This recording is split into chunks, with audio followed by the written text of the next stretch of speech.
140 points क्यों book कर लिया?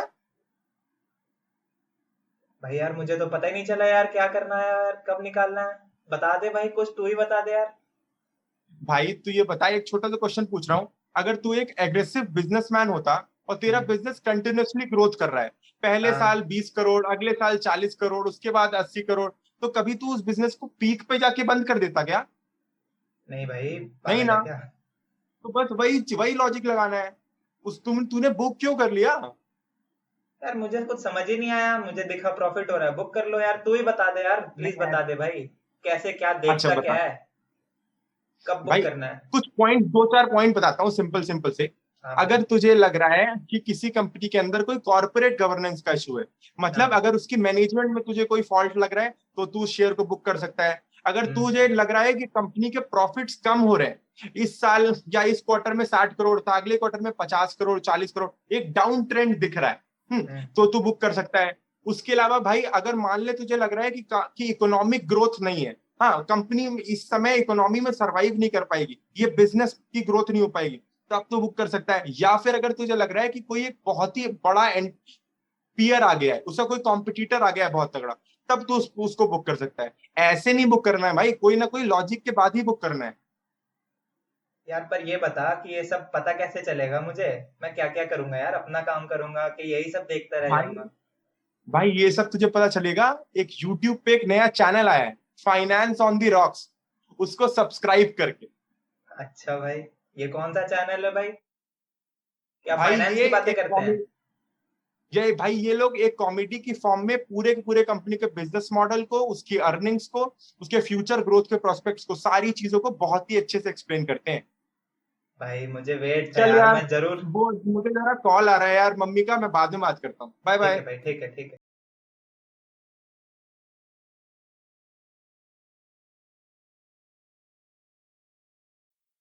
हेलो दोस्तों, मेरा नाम अनुभव और मेरे साथ मेरे दोस्त वैभव।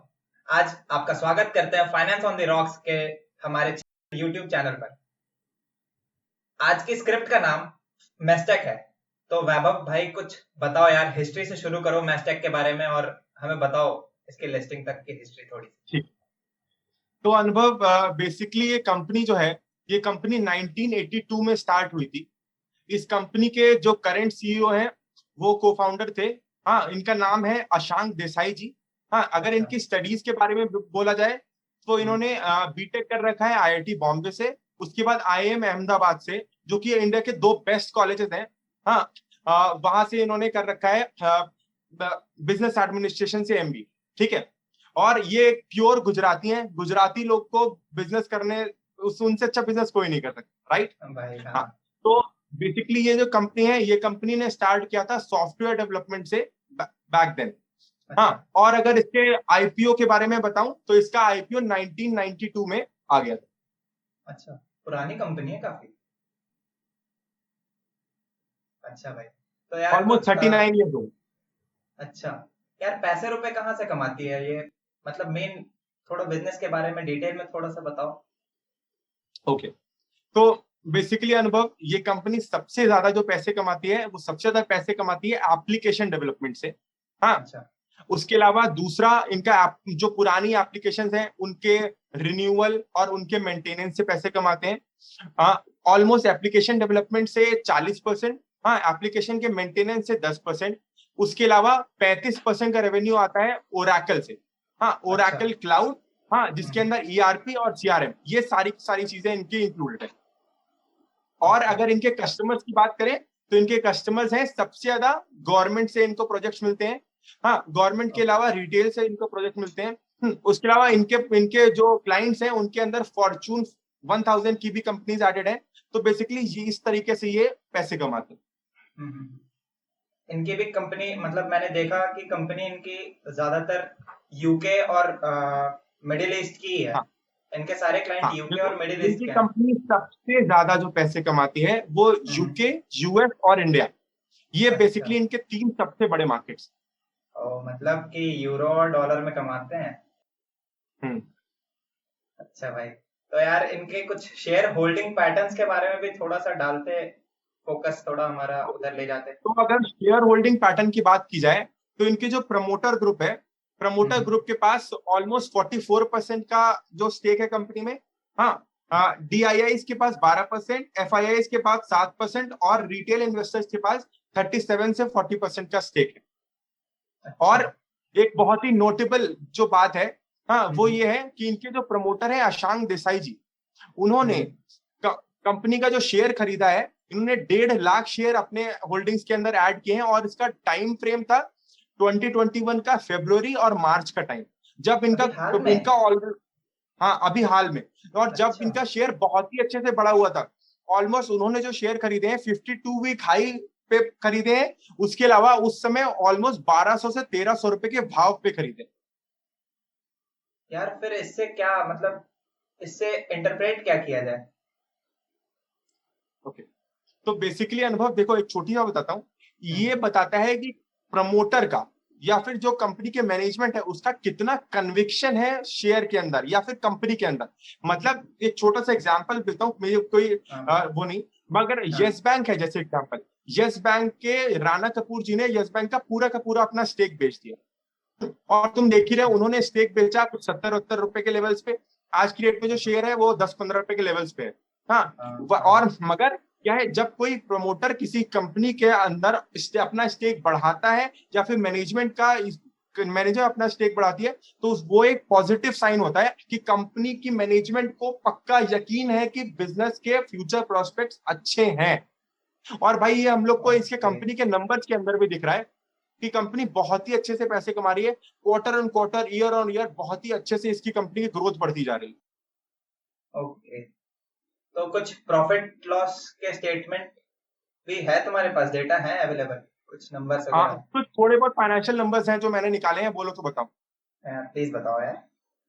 ओके, तो बेसिकली अनुभव, अगर इस कंपनी को देखा जाए तो इस कंपनी का जो पी रेशियो है, हाँ, पी का मतलब होता है कि हाँ, तो पी रेशियो है, बेसिकली इस कंपनी का जो पी रेशियो है वो पी रेशियो 23 है। हाँ, जबकि सेक्टोरल का जो पी है वो 31 है।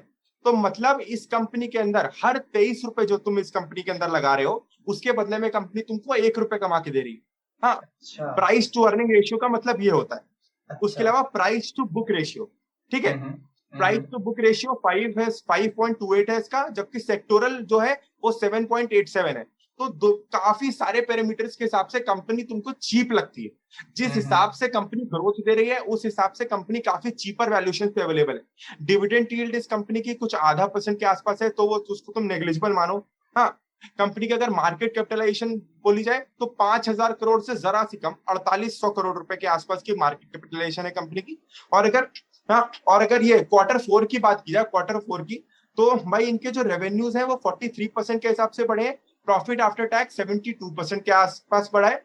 हाँ, और अगर कुछ क्वार्टर्स की बात करूं, हाँ, तो भाई इनका जो 2020 का Q4 था उसमें 33 करोड़ प्रॉफिट था। हाँ, 2021 का Q1 40 crore, Q2 50 crore, Q3 57 crore और Q4 2021 का 60 करोड़। तो मतलब भाई क्वार्टर ऑन क्वार्टर ये कंपनी बहुत ही अच्छे से पैसे कमा रही है। हाँ, बहुत ही कंपाउंडेड एनुअल ग्रोथ रेट देखा जाए, रेवेन्यू ग्रोथ देखा जाए, प्रॉफिट ग्रोथ देखा जाए, हर एक पैरामीटर्स इसके फैंटास्टिक है भाई।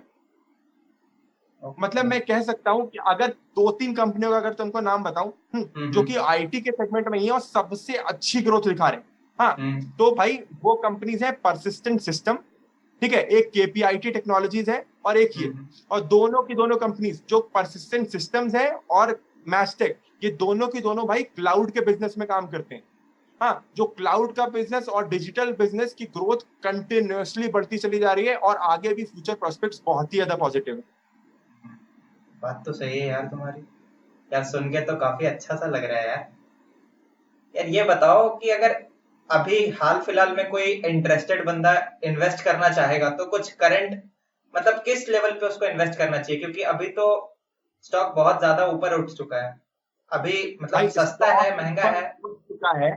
स्टॉक ऊपर उठ चुका है, बट भाई आगे की ग्रोथ भी है, मुझे ऐसा लग रहा है। मैं तुमको ये बहुत जल्दी से बता सकता हूँ, अगर तुम ट्रेडिंग व्यू ओपन कर सको तो मैं भाई तुमको बताता हूँ। अभी दिखाते हैं, अभी ये सब तो तुरंत दिखाते हैं। ये देखो, दिख रही है स्क्रीन? हाँ, दिख रही है। हाँ बताओ। तो हाँ, अगर ये इस पे लेवल्स अगर देखे जाए अनुभव, तो हाँ हाँ। साफ साफ ये चीज दिख रहा है, जो अगर जो नीचे वाली जो हॉरिजॉन्टल तुमने लाइन बनाई है रेड कलर की, हाँ, इस लाइन के हिसाब से भाई इसका सपोर्ट, जो सपोर्ट है वो साफ साफ जो है वो 1800 से 1820 रुपए के लेवल्स पे सपोर्ट हम्म हमको दिख रहा है। ठीक है। हम्म हम्म उसके अलावा अगर ऊपर का देखा जाए तो कंपनी की एक एक्यूमुलेशन का जो जोन बन रहा है, वो एक्यूमुलेशन जोन बन रहा है कुछ 1900, हाँ 1900 रुपए से 1920 रुपए, और उसी के नीचे भी 20 रुपए, मतलब तुम 1880 से लेके 1920 रुपए के लेवल्स पे इसको हम्म। करंटली अगर किसी को एक्यूमुलेट करना है तो इसको उस लेवल्स पे एक्यूमुलेट किया जा सकता है। ओके। उसके अलावा हाँ, भाई साफ साफ बात, एक तुमको स्टॉप लॉस बता देता हूँ। भाई हाँ अगर हाँ भाई। कोई भी आदमी इस कंपनी के अंदर एंट्री ले रहा है, हम्म हाँ, तो 1790 रुपए का एक स्ट्रिक्ट स्टॉप लॉस लेना है। हाँ, क्योंकि भाई हम्म। स्टॉक ऑलरेडी बहुत ज्यादा ग्रोथ कर चुका है। अगर ये 1800 रुपए के लेवल्स को तोड़ता है तो भाई नीचे काफी ज्यादा नीचे दिख रहा है, ऑलमोस्ट ये भाई 1400 रुपए के लेवल्स तक आ सकता है। तो इतना वेट ही क्यों हम्म। करना। तो एक्यूमुलेशन का जोन फिर से बता देता हूँ, 1880 से 1920। हाँ, और स्टॉप लॉस तुम्हारा रहेगा कुछ 1790। ये ठीक है बेसिकली भाई, जो मोटा मोटा दिख रहा है वो ये। समझ गए। तुम कह रहे हो इस रेंज में बाय करना है हमें। इस रेंज में जब तक ये स्टॉक दिखता है तब तक इसको धीरे धीरे करके कुछ कुछ छोटे छोटे अमाउंट में इसको अपने पोर्टफोलियो में ऐड करते रहने का, हाँ और 1790 के आसपास सेल कर देना है। अगर अगर नीचे हाँ जाता है तो फिर निकल, मतलब खतरे की घंटी हाँ, बजा रहे एक हो। और अनुभव, छोटी सी टिप भाई, जस्ट बिकॉज ये कंपनी स्मॉल कैप के अंदर आएगी, इसकी कैपिटल मार्केट कैपिटलाइजेशन 5000 करोड़ भी नहीं है। हाँ, हम्म। तो भाई इस कंपनी का आपका पोर्टफोलियो वेटेज कुछ 5 से 7% से ज्यादा ना हो। ओके हाँ, क्योंकि भाई अपना ओके। रिस्क भी हेज करके रखना है ना, छोटी छोटी कंपनी सिर्फ और सिर्फ ग्रोथ के चक्कर में ऐसा ना हो कि ये मतलब पोर्टफोलियो वेटेज कुछ गड़बड़ लोग करें। डिसप्रोपोर्शनेट एलोकेशन किसी भी स्टॉक का ना रखें अपने पोर्टफोलियो में, ये एक एडवाइस रहेगी। हाँ गाइस, ये बात बहुत ज्यादा ध्यान देने वाली है कि आपके पोर्टफोलियो में जितने भी स्टॉक्स हैं उनका एक प्रॉपर वेटेज, पोर्टफोलियो एलोकेशन बोलते हैं इसको, उसको जरूर मेंटेन करना और रिव्यू करते रहना चाहिए। ठीक बस है। भाई इतना ही है। या थैंक यू यार, बहुत बहुत बहुत अच्छा इंसाइट दिया तुमने आज। Thank you. चल, थैंक यू दोस्तों।